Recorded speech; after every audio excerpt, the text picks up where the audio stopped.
in the near future, we are about to launch AR augmented reality applications who puts an entire group of people on the same vision and about the same vision that your company is pursuing. And I think the greatest thing about being a CEO to me, AR is this, and you can use it to increase your sales. We are collaborating in that terms, and that way we are converting clients. And what happens is this pandemic has been really hard for everyone, right? So during this pandemic, what happened is every business came running online.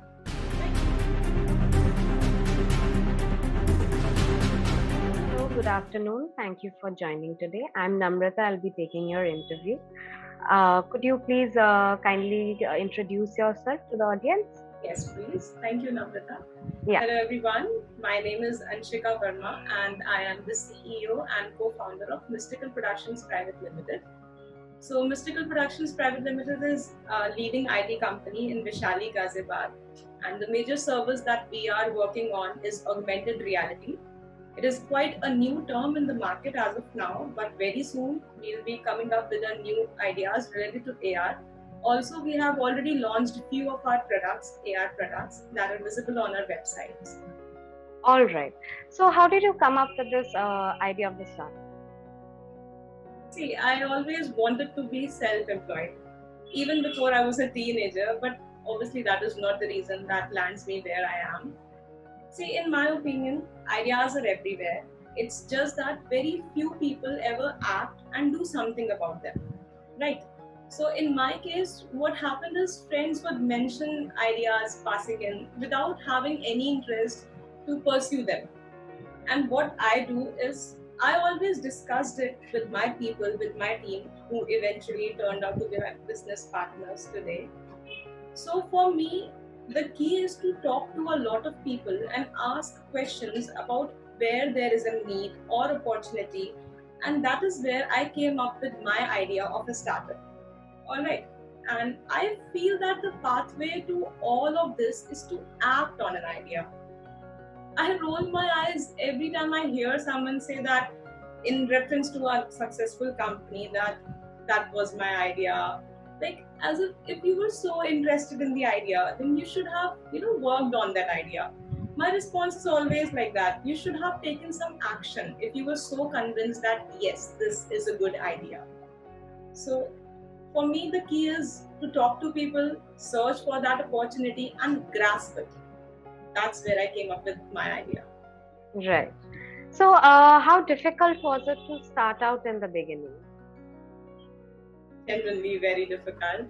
See, every startup has its own set of difficulties, right? Initially, we faced a number of things. Like you can say that we had our idea, but we were clueless on how things will work out. Obviously, we were nearly clueless, like how will things work out, what we are going to do, like what is our next step. We faced difficulties in managing our finances. We had no idea about who is our actual supporter and who were our competitors.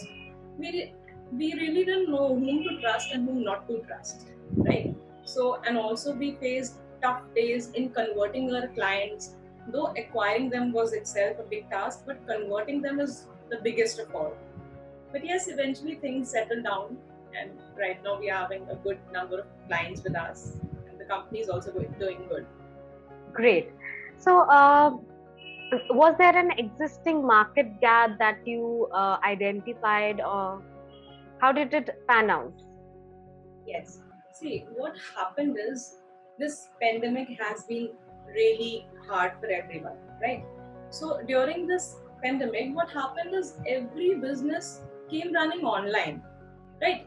There is so much variety on the internet, you already know, and everyone knows, right? So there is so much competition on the internet that every brand is competing with each other. And for each particular product, you have a number of competitors. So what happens is this leaves the customer as a user, if you say, so this leaves the customer in a confused state. And that's why what happens is the vendor is unable to convert that client of his, right?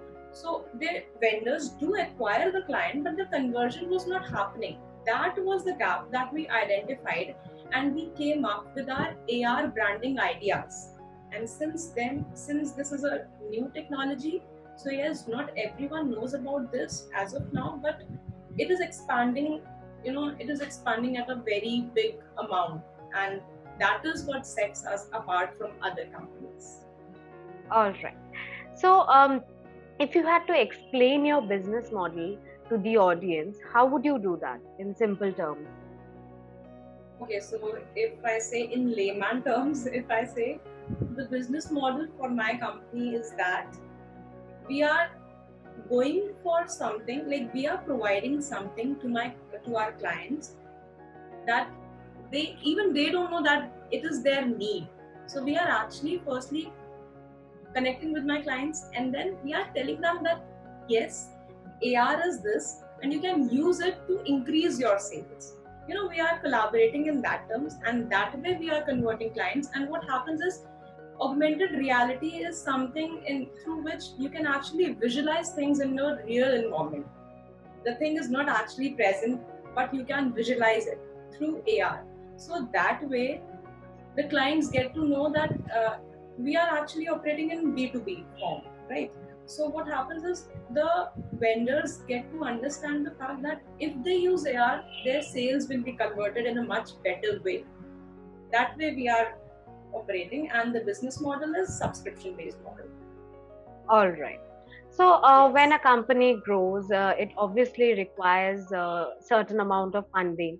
So, did your friends and family came up for your like they invested in your startup, or did you find any investors?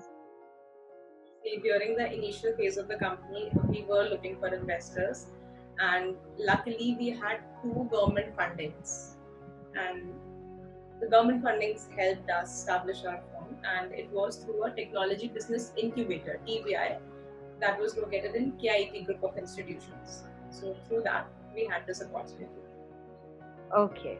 Okay. So we were already talking about the pandemic situation and how things got affected due to it. Some business, like what impacted, some benefited, some incurred losses.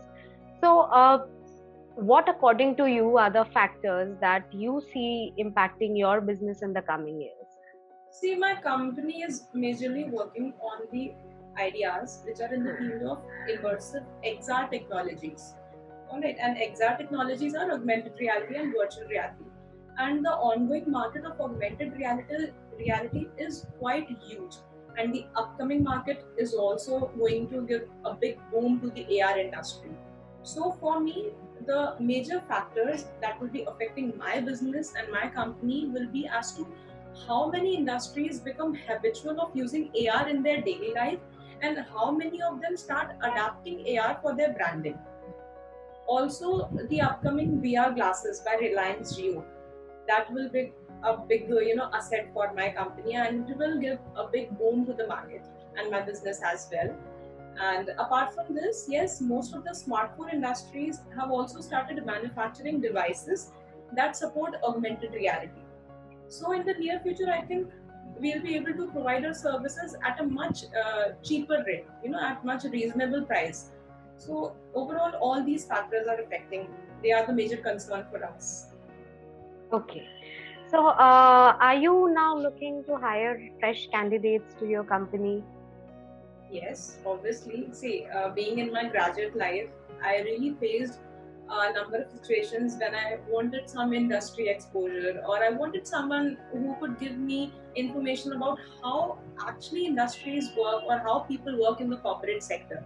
So, if I am given a chance to help someone in that way, so definitely I'll go for this.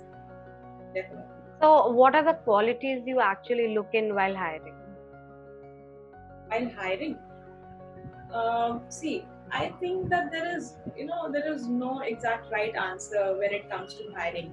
To know, there is no way to exactly know who you are bringing in and what are you going to offer, like what he will be offering. But I think the people whom I would hire, they must be passionate enough, right? Passion is very important for me, and passionate and hardworking. That's it. Rest of the things, I feel skills, you can incorporate skills, you can teach someone, but the person should be passionate enough. That's what I look for. All right. Now you are young, but you are the leader of your company.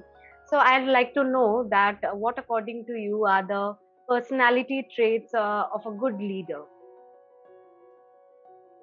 So first one that I personally follow and face also. First one according to me should be self-managing. The person should be self-managing in the sense what I feel is what I like. I'm very a person who loves networking. All right, so I am connected with many people, and I keep communicating with the leaders who are actually doing great in the industry. So through our communication, I got to know that a very important factor which impacts your business is balancing your personal and professional life. So the first one is self-management for me. Second one is I think the person should be an effective communicator. You know, as a leader, you should know when to talk to and when to listen, and you should be able to communicate at all levels, like one-to-one conversation to the department and then to your entire staff. You should be available everywhere 24 hours, social media, calls, emails, everywhere. And another important quality that I think is team building activity. That is very important. As a leader, you should always keep such things in mind that your employees or the people who are working for you, they should be happy enough and they should be connected to each other. They should be connected to you. They should be working in a healthy environment. So that is also very important. And lastly, as I already said, that I'm a person who loves networking. So I think networking is really very important because it is only through networking that you actually get to grasp the opportunities that are there in the market. Until and unless you talk to people, you increase your network. It is very important as an individual also and also for the business. So yes, networking is also very important. Okay. But now we are living in a world where everybody wants to be a CEO. So there's an instant boom in becoming the CEO. So Yes. I want to know from you, like, what are the paths, good paths and bad paths of being a CEO?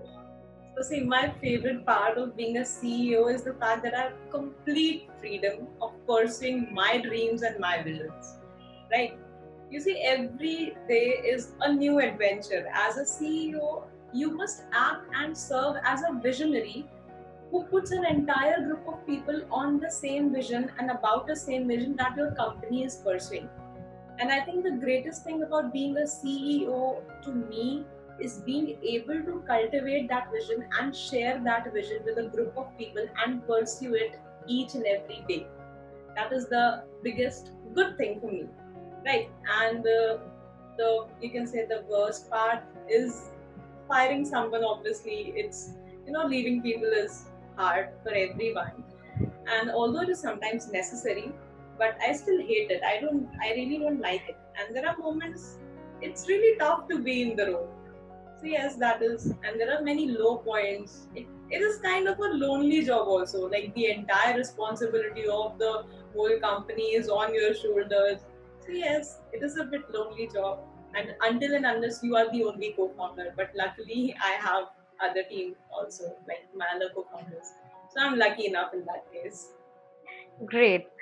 While talking about the pandemic, or before even the pandemic hit us, did you face any time where you had to make any tough decisions like budget cuts and organizational restructuring?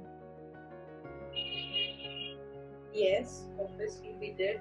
All honestly, while this pandemic, like what happened is before the pandemic, we were entirely like all my team was working on AR products, augmented reality products related to navigation, and we already had clients for them. All right, and what happened is during this pandemic, we since we were majorly working on this product related to navigation, and during the pandemic, everything was shut down, no navigation, nothing. Right. So we lost our entire client base on one of our product due to lockdown because it was related to navigation. So the recovery from that was really difficult, but somehow we managed as we had other plans only obviously related to AR only, but that product failed and it's not working right now also. But yes, we had other plans, because as a company you should never reveal all your cards all at once, right? So yes, we had plans and we started working on the next product that we were about to launch. So yes, eventually things worked out. All right. So are you looking for any vendors to simplify any part of the business? Yes, actually, I am planning to expand my team. So, yes, I am looking for vendors because in the near future, we are about to launch AR, augmented reality applications that will be supported by a certain device, right? Either it can be a tablet or any hardware. So, yes, I'm looking for vendors who can collaborate with me on that part and provide me all the assets, and then we can share profits or something like that. So, yes. But that will All be right. a future concept, not like right now. All right. Lastly, I would like to know if you have planned any short-term and long-term goals for the company. So the short-term goals for my company is, first thing that we are planning is that under my company I have established a technical community, and what happens is I have studied the market of augmented reality. So obviously, I know that in the near future there will be, a boom for the AR developers, and everyone will be looking for them because the industry is shifting towards AR. And what I feel is, as students don't know about augmented reality. So I want to reach out to them and like train them on augmented reality. So that is a recent plan that we are also pursuing and we are working upon. It can be either through training courses or it can be through workshops. So for the short term plans, we are working on the workshops for augmented reality, and for the long term plans we are working on providing students training on augmented reality. And obviously in that way students will be, they'll be having a knowledge of industry also, and they'll be having job opportunities. So then on, I'm planning to like train students and then obviously giving them PP offer for my own company, that way. Okay. Okay. Lastly, I would like to know what are your thoughts on startup planes? Oh, that is really good.